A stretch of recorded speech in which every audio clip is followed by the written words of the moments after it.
سوپ دال خوشمزه ترین سوپ است، به شرطی که به شیوه من میگم بپزین و لایک سابسکرایب یادتان نرود. حتما در کامنت نوشته کنین که تهیه کردین از شما چطور آمده بود.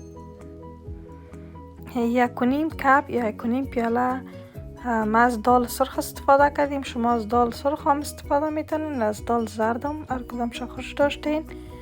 1.5 کپ بگیرین، ایره خوب 3-4 بار بشوین. بعد از او با آب بر 1 ساعت بانین که ای تر شوه. بعد از 1 ساعت آبش پس کنین. ببینین خود دال در اینجا خوب خود نرم ساخته. و بعد از او 1 دانه پیاز کلانه داخل از اضافه کنین. 1 دانه کچالوی کلانه ما سلایس کردیم و 1 دانه زردک کلان.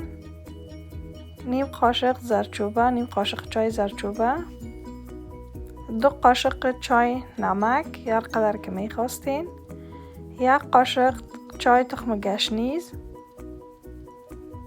نیم قاشق چای مرچ سیاه و 1.8 لیتر کمی جکا می باشه آب جوش اضافه کنین. سرپوش بانین، دیگه بالای حرارت بانین که آهسته ای بجوشه. اگر میخواستین قفایش پس کنین و اگر نمیخواستین مشکل نیست. ایره بر 15 دقیقه همطور در حرارت متوسط جوش داده میریم تا وقتی که زردک، کچالو و دال همش نرم شوه. بعد از اینکه تمامش نرم شد با بلندر دستی یا بلندر اموادی ایره خوب سوپ بسازین. بعدا در 1 کاسه خردتر 2 قاشق کارنفلاور یا آرد، اما کارنفلاور بهتر است. اگر نداشتین آرد هم استفاده میتونین. 2 قاشق ازی پرتین و برابر 4 قاشق یا کم آب دهی مخلوط کنین. ایره خوب ده آب حل بسازین. بعد از اینکه حل شد در دال اضافه کنین و بر 2-3 دقیقه دیگه ایره شور داده برین زود که خود کلوله نسازه. بانین که کارنفلاور پخته شود. در 2-3 دقیقه کارنفلاور پخته میشه و دال یک غلظت پیدا میکنه. اگر از این زیادتر میخواستین غلیظ کنین میتونین زیادتر پخته کنین.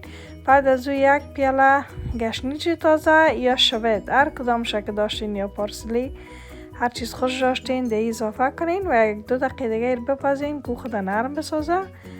بعد از این اگر نان توست داشتین یا هر نان را که خوش داشتین همونطور چارکنجه برش کنین و یکم ذره روغن بزنین. من اسپری میکنم.